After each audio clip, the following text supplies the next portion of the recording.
Waalaikumsalam warahmatullahi wabarakatuh. Alhamdulillah.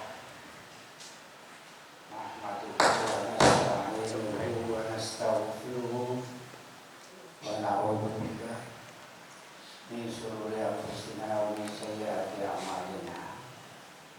May yahdihillahu fala mudilla lahu wa may yudlil fala hadiya lahu. Asyhadu an la ilaha illallah wahdahu la syarika lah wa asyhadu anna Muhammadan abduhu wa rasuluh. Amma ba'du. Jemaah Isya rahimakumullah, memasuki hari ke-8 terawih kita malam ini,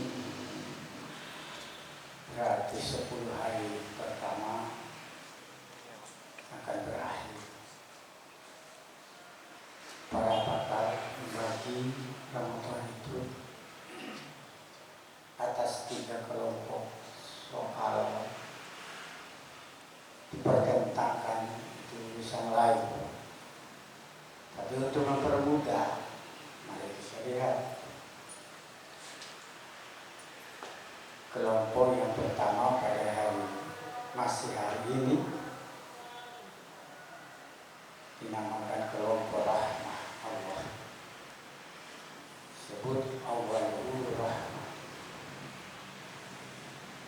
Kelompok rahmah, kasih sayang Allah, dibukakan segala pintu-pintu kebaikan untuk kita. Maka tidak heran kalau Rasulullah SAW pernah bersabda bahwa datangnya bulan suci Ramadan itu terbuka pintu-pintu surga. Berarti semua pintu surga terbuka.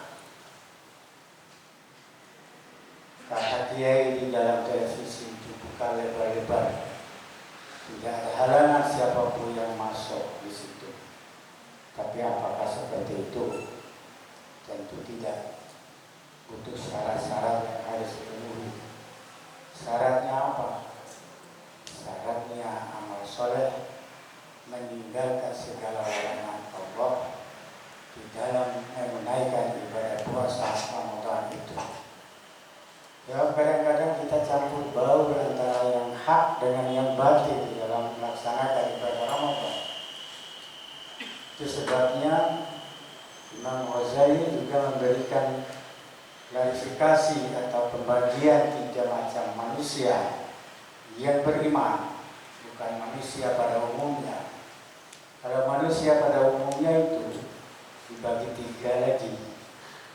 Ada yang beriman, ada yang kafir, ada yang munafik. Pembagian ini tertera di dalam surat Al-Baqarah ayat 1 sampai dengan 11. Dibaca nanti adik-adik saya yang mahasiswa. Karena itu kelompok orang yang beriman saja sudah dibagi atas 3 kelompok. Orang yang iman yang umum. Yang umum itu seperti apa? Puasa, sahur, berniat. Tapi satu yang tidak bisa dia tinggalkan adalah hal-hal yang negatif dalam kehidupan. Itu sebabnya Rasulullah SAW bersabda, "Man lam yada' qawla zur wal 'amala bihi falaysa lillahi hajatun fihi yada' ta'amahu wa syarab." Siapa yang tidak bisa meninggalkan yang sia-sia dalam menunaikan ibadah puasa itu, Allah tidak menghajatkan Anda dengan alasan berpuasa tidak makan dan tidak minum. Sebab di situ tidak ada apa-apanya. Ini campur baur. Kosong, iya. Kelompok kedua adalah yang Imam Ghazali memberi kelompok ini kelompok khusus. Dalam hadis disebutkan, "Man shoma Ramadana imanan wahtisaban ghufira lahu ma taqaddama min dhanbi. Barang siapa yang berpuasa dalam bulan Ramadan karena iman dan penuh perhitungan mana yang mengurangi pahala, mana yang menghilangkan pahala, dia betul-betul meneliti dengan baik dan benar, sehingga dengan demikian dia akan memperoleh ampunan Allah Subhanahu wa Ta'ala. Siapa dia? Mungkin di antara kita yang ada.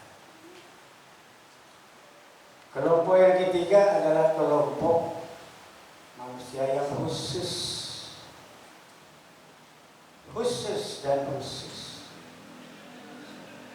Mulai dari yang membatalkan puasa secara syar'i, makan dan minum bersenggama pada siang hari, termasuk di dalamnya hati. Dia tazkiyatul nafs, tazkiyatul qalb, tazkiyatul aqidah. Semuanya suci bagi dia. Tidak kepikir hal-hal yang negatif dalam beribadah itu. Orang yang seperti ini terhimpun contoh dan ciri khasnya di dalam surat Al-Imran ayat 133 sampai dengan 136. Itu inti. Seperti halnya orang yang ibadah haji, yang namanya mabrur itu ada ciri-ciri khasnya. Kalau ciri khas ini terpenuhi, itu dia. Ciri khas orang yang terpenuhi puasa yang namanya puasa yang sesungguhnya itu apabila panggilan Allah dia penuhi dengan sungguh-sungguh. Wasari'u ila maghfiratin min rabbikum.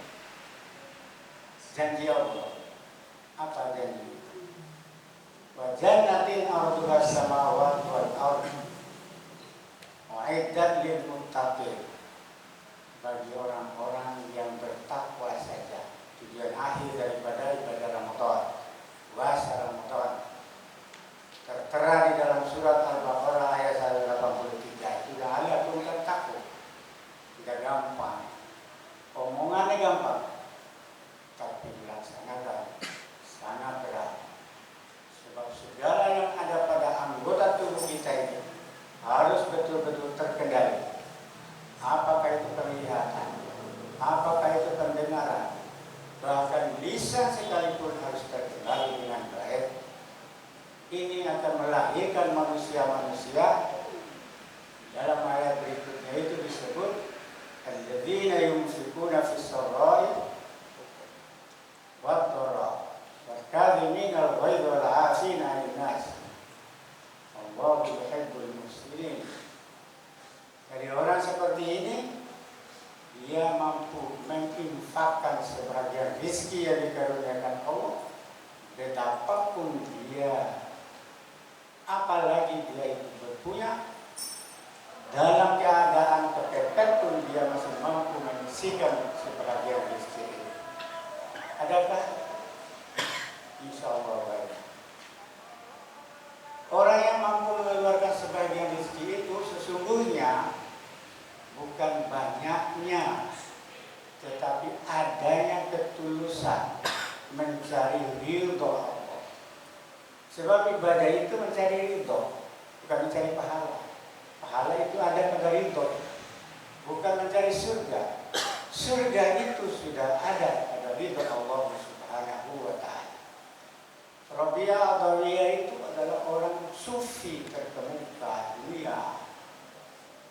Beliau mengatakan, ya Tuhan, saya ibadah bukan karena mengharapkan surga, tapi aku mengharapkan ridho. Dan aku ibadah bukan karena takut pada neraka, tetapi aku mencari ridho Engkau. Nah, disinilah pentingnya kita ini melaksanakan ibadah dengan baik dan benar. Jangan ada campur bau dengan yang lain. Mudah-mudahan kalimat-kalimat singkat ini bisa kita ingat. Saya belum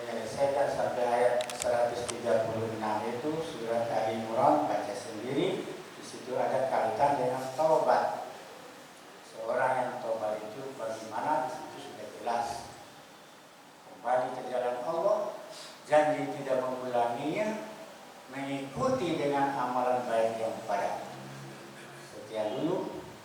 Wabillahi taufiq hidayah. Assalamualaikum warahmatullahi